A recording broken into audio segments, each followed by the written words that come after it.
Welcome, welcome. Today, I'd like to talk about two things. I'd like to talk about builder incentives when you're offering to purchase a new construction home. And I'd also like to talk about that, dive deeper. I'd like to dive deeper into that 5% down versus 20% down scenario. And I got a couple of real life scenarios of clients that are actually doing it. And I thought I'd share their information because I think there's some really good more input in it. So I'm going to go ahead and jump into that. Before I do that, I guess I just wanted to pause and just say I'm jazzed. I'm so excited to be here and whoa, it's like an earthquake. Anyway, I'm just super jazzed to be able to be doing this video today. I don't know why. Something about this information. I love sharing this and I love dissecting this. And I'm seeing some comments online, and it's pretty cool to be able to see what other people have to say about it. I would love it if you'd follow up your comments. So watch for my comment and or let's connect and actually maybe I'll have you do a video with me and we can dive deeper. But let's go ahead. I'm going to start with the deeper dive on the 5% down. I'm going to share a couple of pictures with you. Let's see. Let's do this one. And let's start with this one. Yeah. So this is a real life scenario. This is somebody who is actively buying a home and they can qualify for 20% down. They can qualify for 5% down. And so they kind of went back and forth with their financial planner. Now, that's one point I've already covered. If they did not have a financial planner and they weren't already in the mind of doing this kind of thing, I would always recommend the 20% down or whatever they were planning on putting down, the big chunk, because they just don't have the experience as investors. A lot of this is going to hinge on if they're investing. But in this particular scenario, in fact, both these two scenarios, they have active live investments going on with a financial planner. And as a result, I feel like they're very qualified to choose between the two wisely and carefully. And so I just want to dive a little bit deeper. So, um, this one here, as you can see, so 5% down, and if you want to look down here at this bottom line, it says money out of pocket, money due at closing is 35 grand. If for a $640,000 house, kind of a normal sized house. And then if they want to do 20% down, that's going to be about 130,000 out of pocket. And so these two scenarios, you basically have a seven. So here's the total monthly payment. This is including their mortgage insurance, homeowners insurance, and everything. But you can see a $4,000 payment compared to a $3,300 payment. So $700 difference if they put an extra $94,000 down. Okay, so this is a real life scenario again, right? So should this person, in your opinion, should they put the 130,000 down and get the lower payment, or should they do the 5% down and keep that 94,000 in their pocket? And so that's what I wanted to dissect with you today. I wanted you and if you want to think about it for a second, then hit pause. But and look for other videos if you want to dive, some of the mechanics of this. But what I wanted to talk about is actually the difference of the two as opposed to, so what I've talked about before is just understanding the value of compounding interest, right? If they take the 94 grand, they're gonna do better. They're only paying 5.67, 6 to 7% interest on this loan, plus a little bit of mortgage insurance, which is temporary.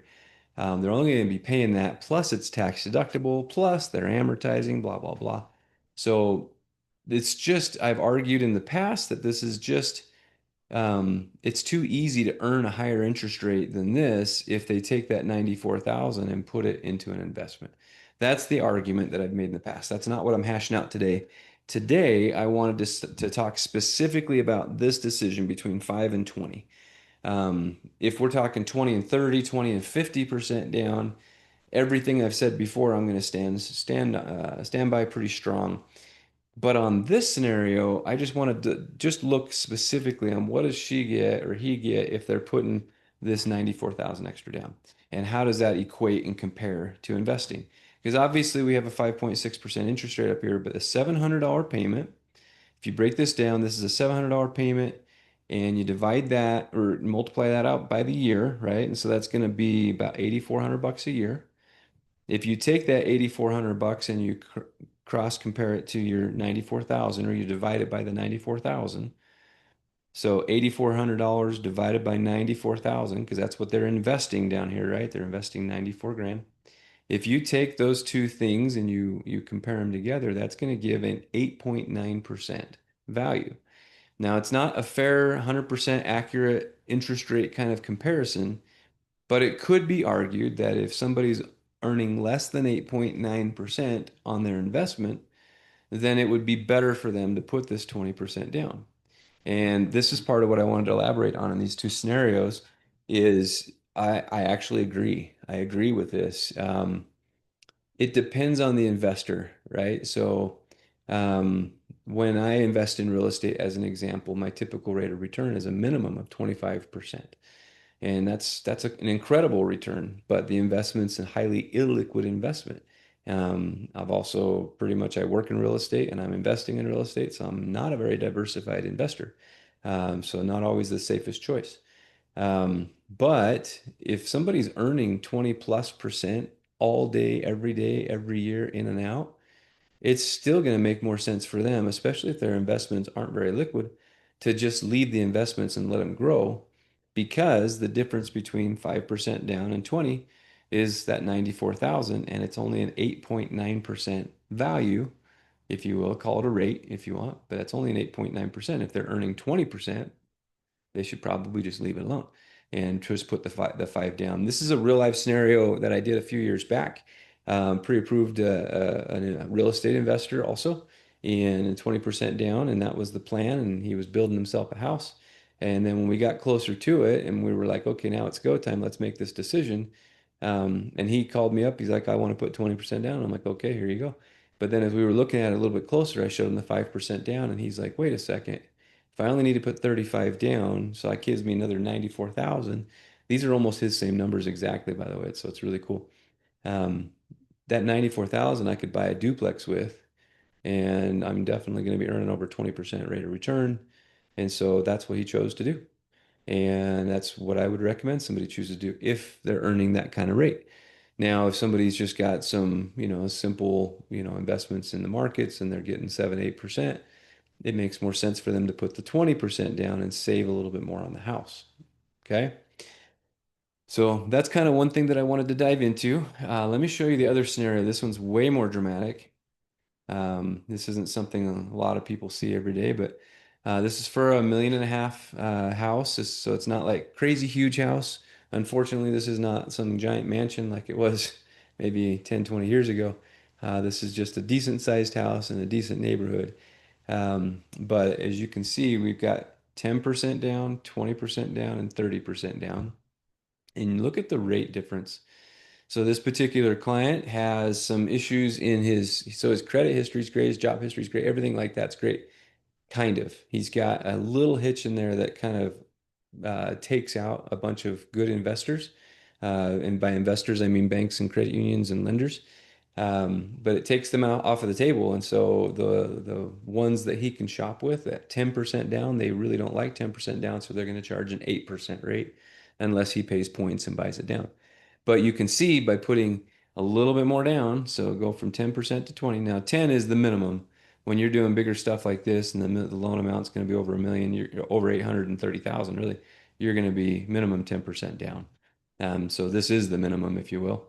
But you can see the rate difference from just going an extra 10% down, and that rate drops so much. And so for his scenario, this is the same concept I wanted to dive into, but I also wanted to do it on his scenario because this is a really big deal. And he's been kind of going back and forth because he understands the logic and understands, his investments are doing well, but with the impact of the interest rate, he's like, well, which one should I do, 10 or 20 or 30?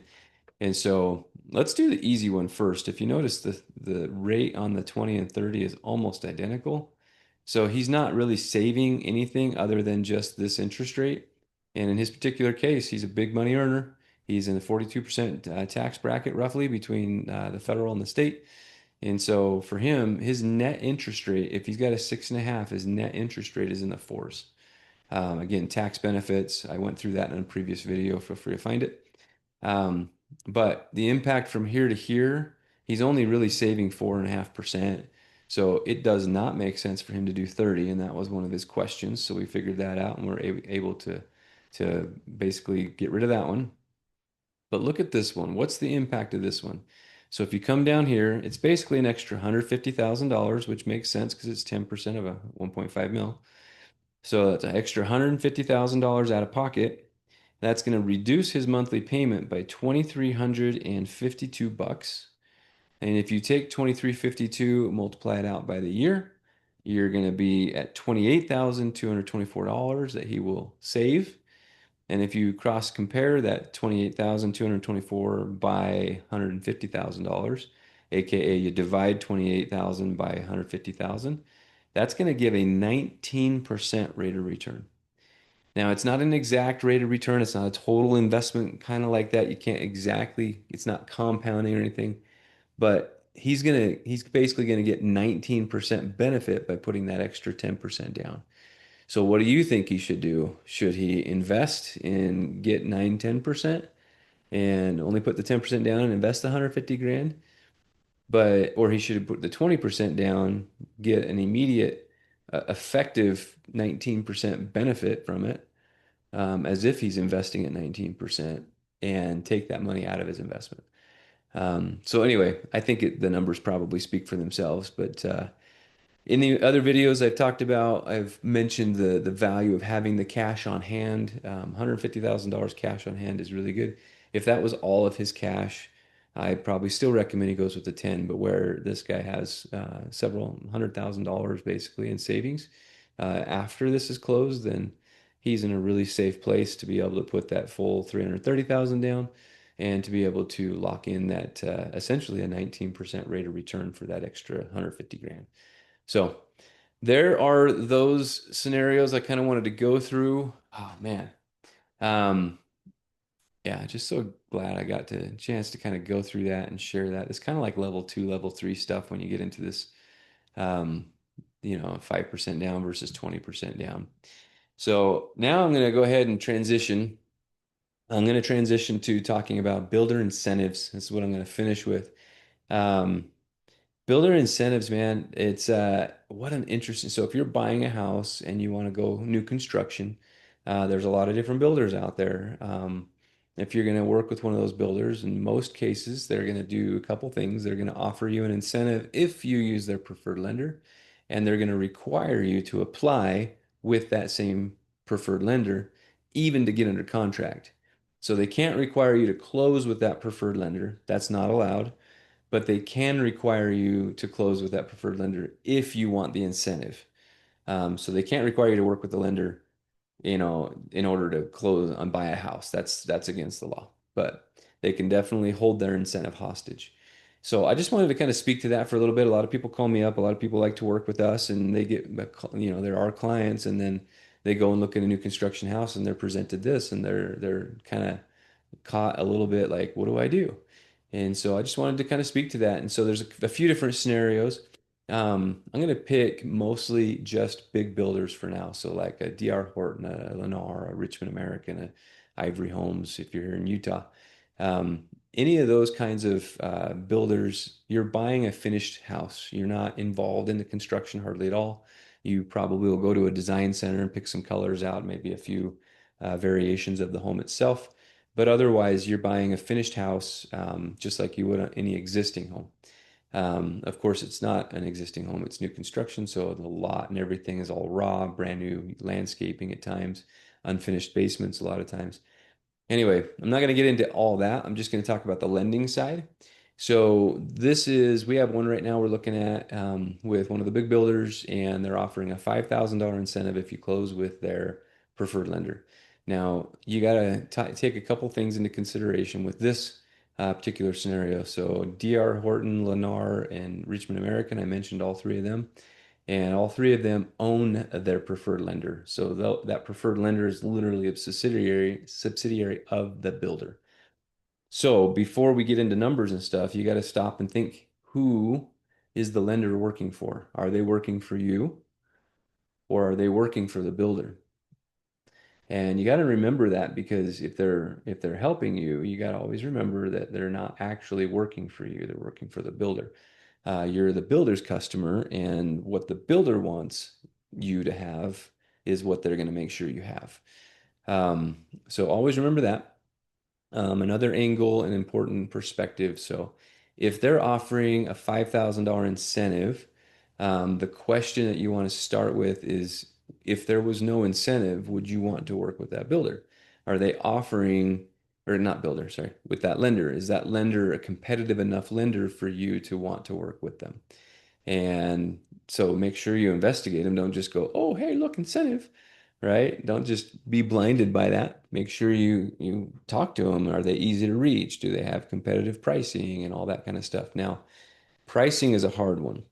Anybody that's talked to me about this has heard me kind of rant on this. I don't know a simple way of explaining this, but in my world, there are interest rates, and when we quote those interest rates, we can, um, we can make stuff up, right? The only time that I can't make stuff up anymore is if I'm locking an interest rate in and preparing to close, because then I have to put all that on a form called a loan estimate. And that loan estimate is a federally mandated document. So if I lie on that thing, I can lose my license, I can go to jail, I can pay fines, or all of the above. And so no lender is really going to do that. But if they're just talking to you, especially if they know that they're not very competitive. One thing you need to know is 22 years of doing this for a living. I've worked for a couple of lenders that were the preferred were the preferred lender for builders. Not only that, I've been the preferred loan officer for a couple of builders over the years. And so you need to understand that in a lot of situations, in order to handle be able to service the client who's the builder, oftentimes you need a much bigger team behind you, and those teams usually are better suited at mortgage banks. Mortgage banks are not the same as mortgage brokers, and typically they're more expensive. They usually have significantly bigger margins. That's part of the reason I am a mortgage broker now. Years ago, I was a mortgage bank, and the brokers just, they're much cheaper these days. They weren't for a while, but they are these days. And um, so going back to, are they competitive before you ever get the incentive? In a lot of cases, if you get rates from several different lenders that are accurate, the only way you can know for sure if they're accurate is if you got a locked loan estimate, which you can only do when you're preparing to close, really. They should be able to give you one even if you're 6 months out, but they're not going to be able to lock the rate in most cases. But if you're 60 days out, in most cases, they'll be able to lock that rate and you can have it on paper. Once you have that, then you can shop and you can see how good or not good they are. Now, if they're getting a $5,000 incentive, let's say that they're not very competitive in the marketplace, but if they get that $5,000 incentive, that might just make them now competitive with the rest of the playing field. And so in that case, are you getting a good deal? You're just kind of getting the same deal you get anywhere. If there's any way you can transplant that, take that incentive with you, even some of it, and go back to me or whatever your preferred lender was beforehand, then sometimes you can actually come out ahead in that regards. And remember, with builders, it's always negotiable. They just may not care whether or not you walk. And if they don't care if you walk, you don't have a lot to negotiate with.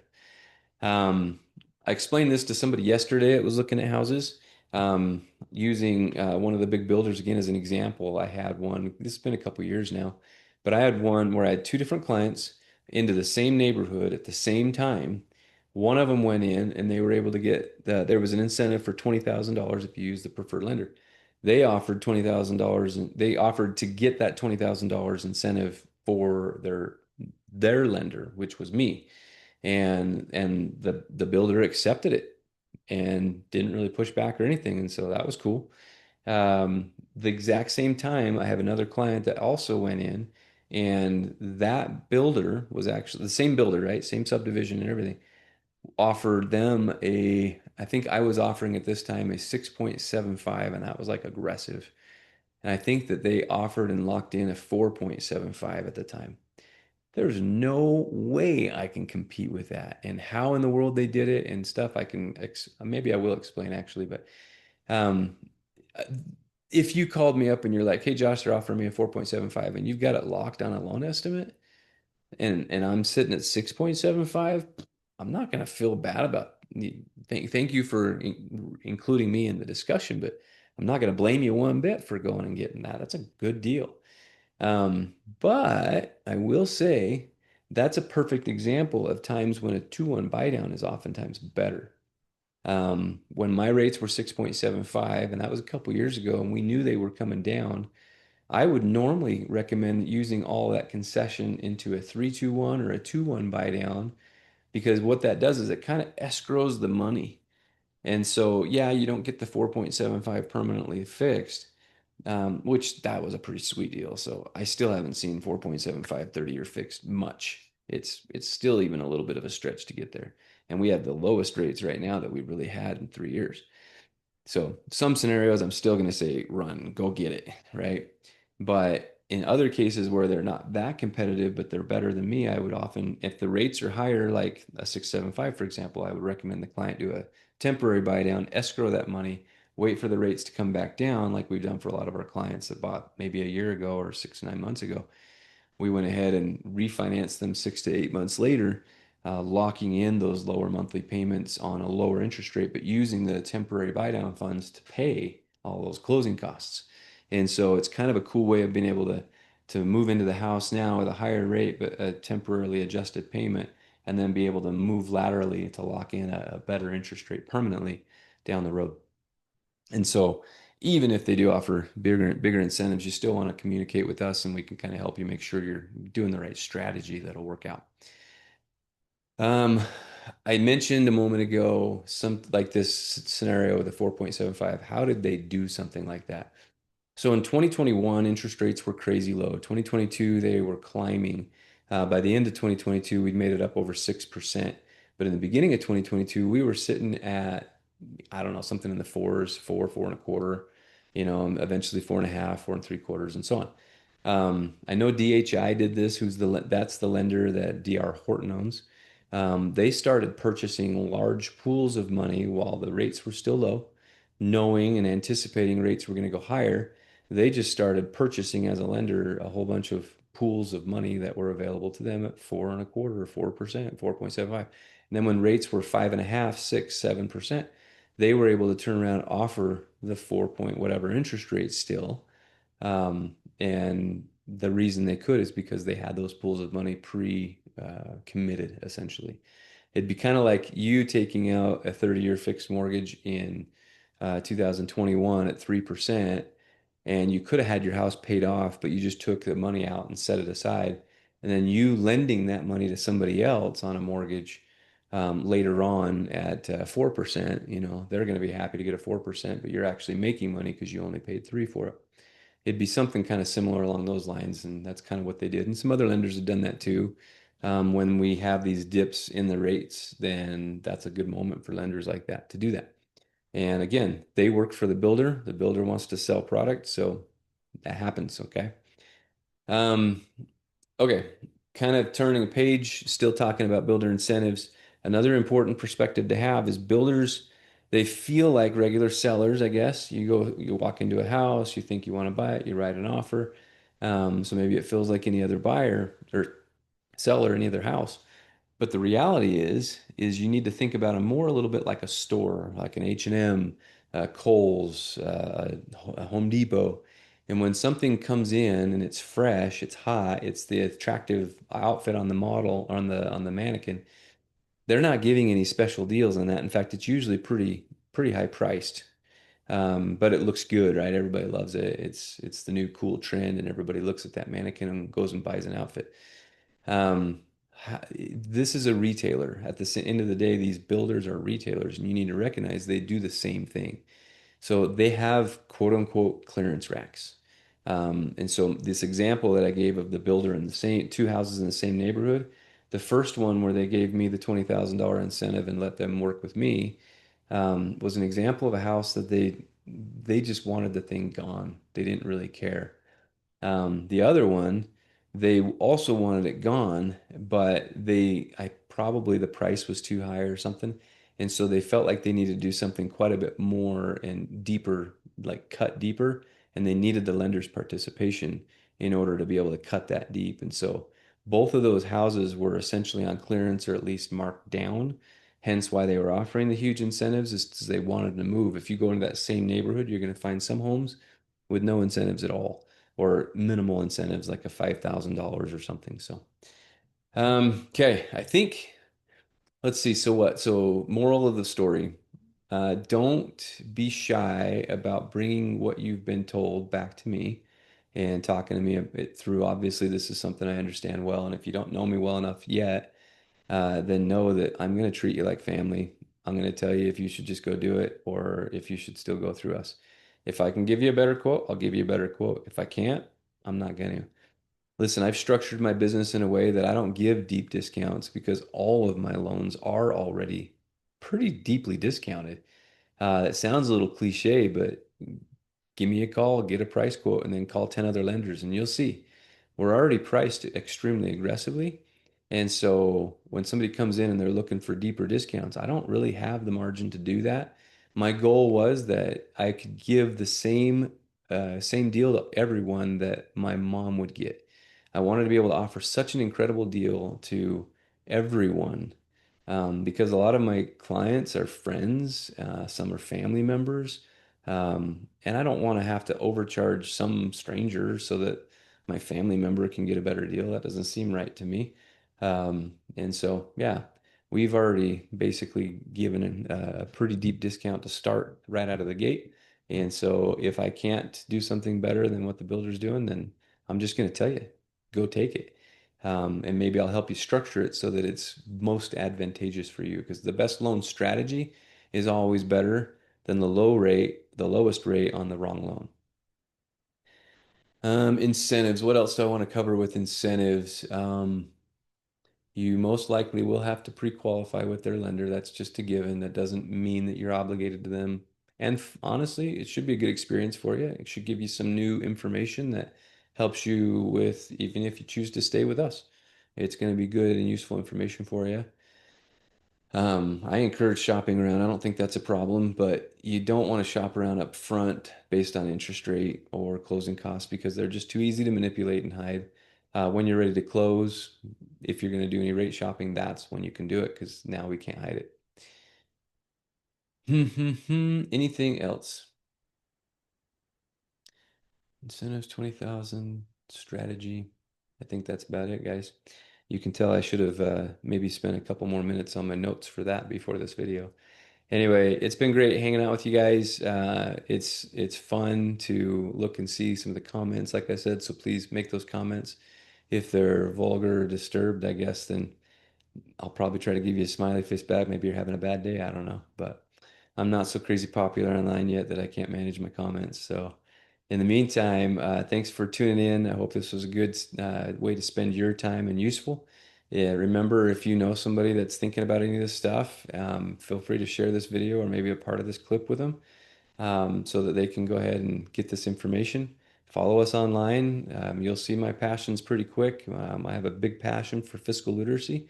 I want to give Utah households the financial knowledge to become a shortcut, a cheat code to get ahead in life. Um, so, yeah, share it with whoever you think would be useful. Reach out if you have some questions or would like to discuss some items. But thanks for tuning in, and we'll catch you another time. I guess you can do the whole like and subscribe thing, right? So, anyway, thanks for tuning in.